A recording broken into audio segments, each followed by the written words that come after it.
सुनाने का तो ना दिए हैं, बाद में क्या होगा नहीं कर सकते। भगवान बचा ले।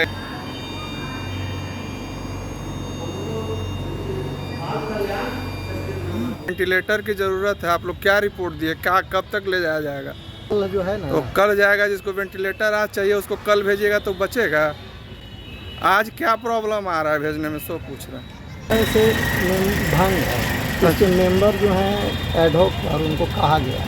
अच्छा, कल 10 बजे हम लोग निर्णय लिए हैं कि बच्चा को स्वस्थ रहेगा तो भेज देंगे। अब मर जाएगा उसके पहले, तब आप लोग क्या उसके करें? लिए जो दवा दारू ज़रूरत होगा हम नंबर दे के डॉक्टर करेंगे। वेंटिलेटर अगर पटना पहुंच जाता है हाँ, और वेंटिलेटर लग जाएगा वहाँ, हो सकता है कि सर्वाइव करने का चांस बहुत बढ़ जाएगा। अच्छा, कितना टाइम है जितना में हम लोग वेंटिलेटर के पास इसको पहुंचा सकते हैं? तो ऑक्सीजन लगा के ले जाना, ऑक्सीजन लगा के हम लोग इसको भेजेंगे। अपना परिचय बता दें। हमारा डॉक्टर चंद्रशेखर आज़ाद नाम है और हम अभी एसएनसीयू में ड्यूटी में हैं।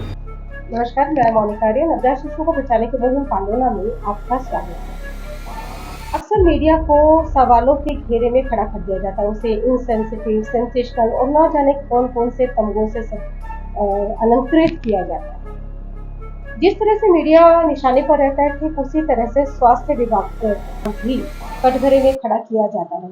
लेकिन आज मैं आपको जो घटना बताने जा रही हूँ, वो आपको इन दोनों को सैल्यूट करने के लिए बाध्य कर देगा। और वही एक ऐसा डिपार्टमेंट जिसकी की जिम्मेदारी है उस काम को करने की, जो कि मीडिया और स्वास्थ्य विभाग ने किया है, वो अपनी जिम्मेदारी निभाने में फेल हो गया। तो जितना आपको इनको सैल्यूट करने का मन करेगा, उतना ही आक्रोश, उतना ही गुस्सा आपको उस डिपार्टमेंट के लिए भी आएगा। इनमें जो ये घटना है, जो एक नवजात बच्चे को या कहें कि एक मासूम जान को बचाने का जो ये पूरा प्रकरण है, इसमें एक जो अधिकारी है वहाँ के, उनकी भी बड़ी महत्वपूर्ण भूमिका है। घटना है बिहार के जिले जहानाबाद की। आज जो वहाँ पर हुआ है, उसने जहानाबाद को पूरे देश के सामने शर्मसार कर दिया है। एक नवजात शिशु वहाँ सदर अस्पताल के टॉयलेट में फंसा हुआ मिला है।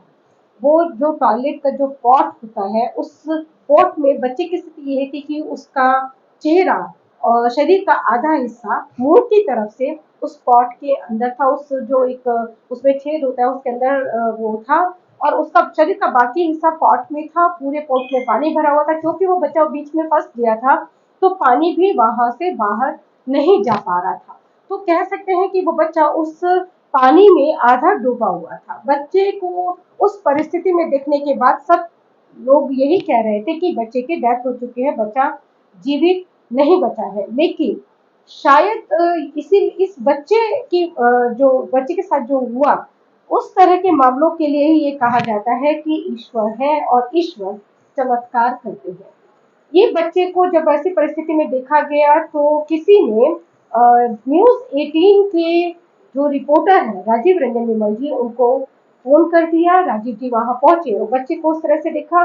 करीब उनके जाने के बाद भी 10 मिनट तक बच्चा उसी कंडीशन में रहा। डॉक्टर्स, नर्सेस वो लोग आए, शायद स्वीपर का इंतजार हो रहा हो क्योंकि बच्चे को वहां से निकाले कौन। फिर स्वीपर आई और बच्चे को वहां से निकाला। इस पूरे मामले में, मतलब कि इस पूरे घटनाक्रम में जो बच्चा वहां से जो निकाला गया, फिर उसको रैप किया गया, इसमें और कुछ मिनट जाया हो गए। तो हम ये कह सकते हैं कि शायद 15 से 20 मिनट इस पूरे मामले में इस तरह से जाया हो गए थे। हर कोई ये मान चुका था कि वो बच्चा अब जीवित नहीं बचा है, उसकी मृत्यु हो चुकी है। लेकिन इसी बीच में राजीव जी को पता नहीं क्या सूझा, उन्होंने जो दाई थी वहां पर उनको कहा कि बच्चे को एसएनसीयू में ले चलो। बच्चे को एसएनसीयू में ले जाया गया। यहाँ आप विजुअल में देख भी सकते हैं कि बच्चे की जो गर्भनाल है वो भी उसको लगी हुई थी। इसका मतलब है कि बच्चे को जन्म के तुरंत बाद वहां पर डाल दिया गया था। बच्चे का जन्म वहां नहीं हुआ था, क्योंकि हमने इस पर फिर राजीव जी से बात की और हमने जानने की भी कोशिश की कि क्या ये बच्चे का जन्म वहीं हुआ था। तो उन्होंने बताया कि नहीं, बच्चे का जन्म वहां नहीं हुआ, बल्कि उसको कहीं और से लाकर वहां डाला गया। किसने डाला है इसके बारे में भी उन्होंने हमें थोड़ा सा बताया, जो मैं आपको आगे वीडियो में बताऊंगी। बच्चे को जब एसएनसीयू में ले जाया गया, तो जो मेडिकल स्टाफ है, पहले उस बच्चे की नाभि को उन्होंने कट किया, उसके बाद उसको क्लीन किया। क्लीन करने के बाद उसको रिवाइव करवाने की कोशिशें शुरू हुई। उम्मीद किसी को भी नहीं थी, रत्ती भर भी उम्मीद नहीं थी कि बच्चा जीवित बच सकता है। लेकिन मिरेकल्स इसलिए मिरेकल्स कहे जाते हैं कि जिसकी उम्मीद नहीं होती है वो हो जाता है। बच्चे ने पहली सांस ली, बच्चे का दिल पहली बार धड़का, बच्चे ने जीवन की पहली सांस ली। और उधर जो लोग मीडिया के लोग तो मैं क्या कहूँ, मीडिया से तो सिर्फ राजीव जी थे उस वक्त वहां पर, वो थे और मेडिकल स्टाफ था। ये लोगों ने राहत की सांस ली क्योंकि इनको एक उम्मीद जग गई थी कि अब ये बच्चा बच सकता है। इसके बाद उस बच्चे को, क्योंकि वो एक काफी समय तक वहां पर उसमें पानी में डूबा रहा था, तो उसको एक बेहतर ट्रीटमेंट की जरूरत थी, उसको वेंटिलेटर की जरूरत है, क्योंकि बच्चे का शरीर पूरा उससे पहले ही नीला पड़ चुका था और उसको सांस लेने में भी दिक्कत हो रही थी। तो डॉक्टर का कहना था कि इसको जितनी जल्दी हम वेंटिलेटर पर रख सके उतने ज्यादा इसके चांस बढ़ जाएंगे जीवित होने के, इसके जीवित रहने के, इसका जीवन बचने के। फिर उन्होंने डॉक्टर जो वहाँ के डॉक्टर चंद्रशेखर आजाद, उन्होंने जो 1098 चाइल्डलाइन है उनको कांटेक्ट करने की कोशिश की, लेकिन वहां से उन्हें कोई रिस्पांस नहीं मिला। ये घटना मेरे पास आई और फिर मुझे पता चला कि बच्चे को वेंटिलेटर की जरूरत है, लेकिन इसका इंतजाम नहीं हो पा रहा है। डॉक्टर्स अपनी तरफ से उसको रेफर कर चुके हैं, लेकिन शायद आप जानते हो कि बच्चे को इस कंडीशन में या किसी भी कंडीशन में बच्चे को अगर कोई भी डिसीजन बच्चे के संबंध में लेना होता है तो उसमें CWC, क्योंकि बच्चों के लिए डिस्ट्रिक्ट लेवल पर सबसे बड़ी अथॉरिटी होती है, तो उनके निर्देश, उनकी गाइडेंस या उनके आदेश बहुत ज्यादा जरूरी होते हैं। इसके बिना कोई भी स्टेप उठाना वो गलत हो जाता है। तो डॉक्टर वेट कर रहे थे कि वहां से उनको वो निर्देश मिले या फिर कोई आए और बच्चे को आगे इलाज के लिए लेकर जाए। इसमें काफी समय निकल गया, 1-1.5 घंटे, क्योंकि 2 बजे के आसपास की घटना थी। मुझे जो है 3:30 बजे के आसपास इसकी जानकारी मिली और इसके बाद इसके मतलब मुझे लगता है 15-20 मिनट के बाद ही फिर ये पता चला कि बच्चे को वेंटिलेटर पर ले जाना है। लेकिन सदर अस्पताल में वेंटिलेटर है नहीं, गया या फिर पटना, यही 2 जगह वहां से, क्योंकि 40-40 किलोमीटर पर है, तो वहां बच्चे को लेके जाया जा सकता था। लेकिन जो अधिकारी चाहिए इस पर आदेश करने के लिए, वो अधिकारी उपलब्ध नहीं हो रहे हैं। CWC के बारे में बताया गया कि CWC भाग गया और जो बाकी लोग हैं वो कोर्ट की सुनवाई में कहीं गए। तो वो मुझे बड़ा आश्चर्य हुआ कि एक CWC में, क्योंकि बेंच में 5 लोग होते हैं, तो क्या 5 के 5 लोग वहां पर सुनवाई में चले गए होंगे। बाद में ये क्लियर हुआ कि CWC वहां पर भाग गए, तो ये जो एडिशनल चार्ज वही के दूसरे ऑफिसर्स को दिया गया। फिर मैंने अपने एक दूसरे जो एक साथी है, पालोमा के पुराने साथी हैं, बहुत सेंसिटिव अधिकारी हैं, मैं नाम नहीं उनका बता रही हूँ क्योंकि इससे उनको किसी तरह की कोई प्रॉब्लम ना हो। मैंने उनको कांटेक्ट किया, वो किसी दूसरे जिले में कार्यरत है। मैंने सीनियर ऑफिसर है वो चाइल्ड प्रोटेक्शन में, तो मैंने उनको कांटेक्ट करके प्रकरण की जानकारी दी और कहा कि मुझे वहां जहानाबाद में जो कोई भी सीनियर ऑफिसर का नंबर चाहिए। तब उन्होंने मुझे वहां के ADCP का नंबर शेयर किया। ADCP को मैंने कांटेक्ट किया तो उनका नंबर लगातार बिजी आ रहा था। मैं समझ गई कि लोकल लेवल पर भी शायद उनको कांटेक्ट करने की कोशिश हो रही होगी, लेकिन इसमें एक पल भी देर नहीं की जा सकती थी, इसलिए मैंने सारा प्रकरण उनको व्हाट्सएप कर दिया। लेकिन बहुत देर होने के बाद भी व्हाट्सएप उन्होंने चेक नहीं किया, तो मैं इस दौरान उनको लगातार कांटेक्ट करने का प्रयास करती रही, उनका नंबर लगातार व्यस्त आता रहा। 5-5:30 बजे के आसपास मेरी उनसे बात हुई और मैंने उनको कहा कि आप प्लीज इसमें इनिशिएटिव लीजिए, नहीं तो वो बच्चा बच ही नहीं पाएगा। तब उन्होंने बताया कि उन्होंने अपने एक व्यक्ति को, अपने एक स्टाफ को वहां हॉस्पिटल में भेज दिया है। इस पूरे दौरान मतलब समझ लीजिए 2-2:30 बजे से लेकर और जब तक कि बच्चा वहां से बेहतर इलाज के लिए कहीं नहीं चला गया, राजीव रंजन बिमल जी की भूमिका बहुत ही सराहनीय और विशेष तौर पर उसका जिक्र करने के लायक है, क्योंकि जो एक मीडिया कर्मी का काम होता है वो ये होता है कि वो आए, घटना की सूचना मिलती, घटनास्थल पर पहुंचे, घटना को कवर करे और वो चले जाए। राजीव जी भी ये कर सकते थे, जैसा कि वहां के दूसरे मीडिया के साथियों ने किया, लेकिन राजीव जी वहां तब तक डटे रहे जब तक कि बच्चे को इलाज के लिए नहीं ले जाया गया। तो राजीव जी वहां थे, मैंने उनको कांटेक्ट किया, फिर से मैंने उनसे पूछा कि क्या वहाँ चाइल्ड प्रोटेक्शन यूनिट से कोई आया है बच्चे को आगे ट्रीटमेंट के लिए ले जाने के लिए, तो उन्होंने कहा कि नहीं, कोई भी अभी तक वहां नहीं पहुंचा है। इसकी मुझे लगता है 15-20 मिनट के बाद फिर वहां पर कुछ लोग पहुंचे। जब वहां पर वो लोग पहुंचे, उन्होंने बच्चे को देखा और फिर उन्होंने ये तय किया कि बच्चे के लिए आगे ले जाने का या बच्चे को बेहतर इलाज दिलवाने का निर्णय वो लोग अगले दिन की मीटिंग में देंगे। और बोलिए ना, कल तो कल जो है ना, तो कल जाएगा, जिसको वेंटिलेटर आज चाहिए उसको कल भेजिएगा तो बचेगा। आज क्या प्रॉब्लम आ रहा है भेजने में, सो पूछ रहे हैं। हमने समय तय किया है 10 साढ़े 10 बजे, यानी कि बच्चा आज 2-2:30 बजे मिला और वो लोग संज्ञान लेने के लिए पहुंचे 6 बजे के आसपास वहां अस्पताल में। उस दौरान कितनी कोशिशें की गई लेकिन कोई अधिकारी भी अस्पताल में नहीं आया और उसके बाद फिर उन्होंने ये तय किया बच्चे की स्थिति देखने के बाद, कहाँ मिला था ये सारा विवरण जानने के बाद, कि वो बच्चे को आज नहीं बल्कि कल लेकर जाएंगे, कल हॉस्पिटल पहुंचाएंगे। और ये भी अभी मतलब तय नहीं था कि वो चला ही जाएगा, ये वो मीटिंग में कर जाता थे। मतलब इतना लापरवाह, इतना गैर जिम्मेदार सिस्टम मैंने शायद कहीं नहीं देखा है। ऐसा कोई कैसे कर सकता है? क्या अपने बच्चे का चेहरा इन बच्चों में नजर नहीं आता है? हमारे बच्चे के साथ अगर ऐसा होता, उनके बच्चे के साथ ऐसा होता, तो तब भी क्या उनका रवैया इसी तरह का होता? पता नहीं क्यों शासन भी ऐसे लोगों पर उन पदों पर बिठा देता है जिनमें थोड़ी सी भी संवेदनशीलता नहीं होती है, थोड़ा भी सरोकार नहीं होता है। खैर वो तो वहां से जाने वाले थे। राजीव जी को ये बात पता चली कि वो लोग अगले दिन जाने की बात कर रहे हैं, तो फिर उन लोगों के पीछे उनको चेस किया, उनको सड़क पर पकड़ा। ये सारी बात मैं आपको इसलिए बता सकती हूँ कि रात में मैंने फिर मैं क्योंकि राजीव जी के साथ लगातार टच में थी, मेरा कंसर्न ये था कि जो राजीव जी का कंसर्न था कि बच्चे को इमीडिएट ट्रीटमेंट मिले, बेस्ट ट्रीटमेंट मिले और न सिर्फ हम लोगों का बल्कि वहाँ के मेडिकल स्टाफ का, वहाँ के डॉक्टर्स का, नर्सेस का भी यही कंसर्न था कि बच्चे को बेहतर इलाज मिल जाए, उसकी जान बच जाए किसी भी तरह से। तो राजीव जी वहाँ चेस किया उनको, उनसे पूछा कि क्या करना है, तो आप यहाँ बाइट में भी सुन सकते हैं कि उन्होंने कहा कि वो नेक्स्ट डे मीटिंग में इसका फैसला करेंगे। तब राजीव जी ने वहाँ के जो डीडीसी है, यानी कि जहानाबाद के जो डीडीसी है पारितोष जी, उनको संपर्क किया और पारितोष जी को ये बात बताई कि बच्चा तो मर जाएगा अगर इसको यहाँ पर छोड़ा गया, इसके लिए तो तुरंत एक्शन लेने की जरूरत है। और ये लोग इस तरह की बातें कर रहे हैं, ये तो बहुत ही लापरवाह तरीका है किसी भी इस तरह के सेंसिटिव मामले को डील करने का। तब डीडीसी वहाँ के संवेदनशील है, शायद ऐसा मुझे लगता है, क्योंकि इस मामले में तो उन्होंने उसी का परिचय दिया है।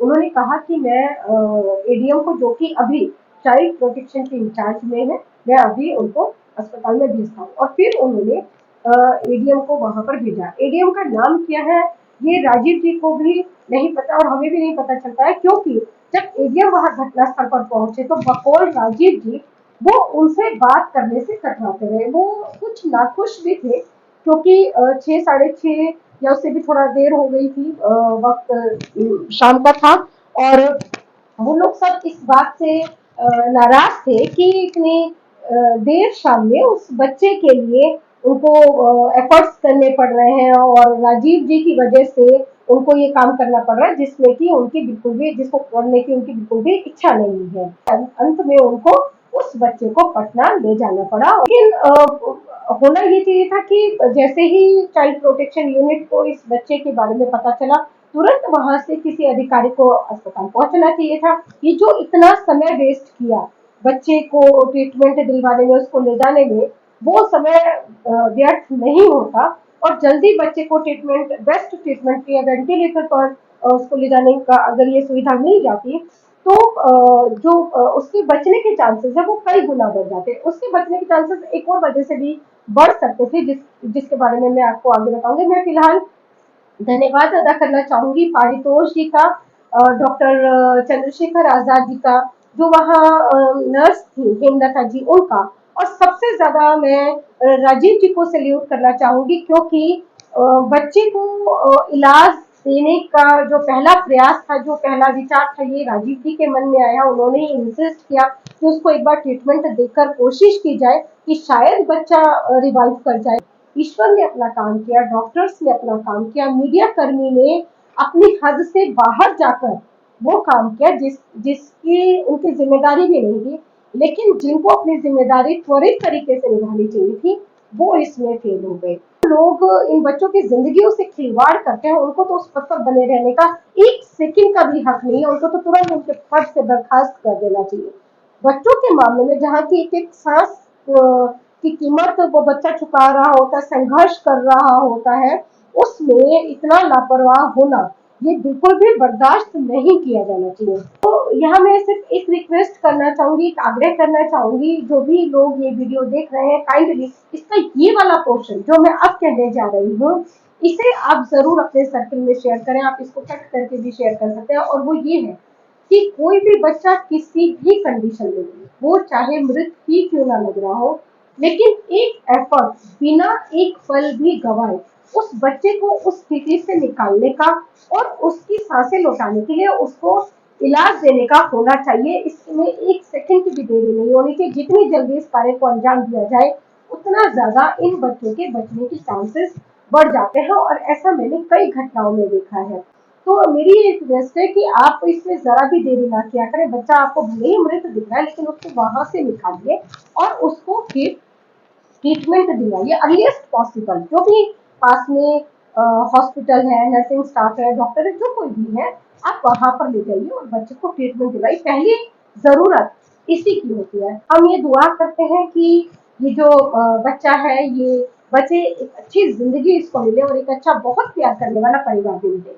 इस बच्ची को वहां लाकर डाला किसने था? जब ये जानने की कोशिश हुई तो ये मालूम चला कि एक राजद की नेत्री भी उस समय में शायद अस्पताल में थी या हंगामा सुन के वहां पहुंची थी और उन्होंने बताया कि करीब 2 लड़कियां जिनकी उम्र शायद 18 से 20 साल की थी उनको उन्होंने रास्ते में एक पेड़ के नीचे बैठे हुए देखा था और ऐसा लग रहा था उसमें से एक लड़की को देखकर कि उसको लेबर पेन हो रहा है, उसकी डिलीवरी कभी भी हो सकती है। लेकिन उन्होंने उसमें कुछ इनिशिएटिव लेकर उसको मदद की पेशकश इसलिए नहीं की क्योंकि उसके साथ ऑलरेडी एक लड़की थी और वो फिर आगे बढ़ गई। वो जो वहां पर लोग थे उनसे जब ये पूरा विवरण उनको पता चला, पूरा लड़कियों का चेहरा मोहरा और ड्रेस वगैरह के बारे में पता चला तो उन्होंने रिलेट कर लिया कि हो ना हो ये वही लड़कियां हैं और संभवतः उन लड़कियों में से एक ने वही जहाँ पर वो बैठी थी वहां बच्चे को जन्म दिया होगा और उसके बाद लाकर बच्चे को यहाँ टॉयलेट में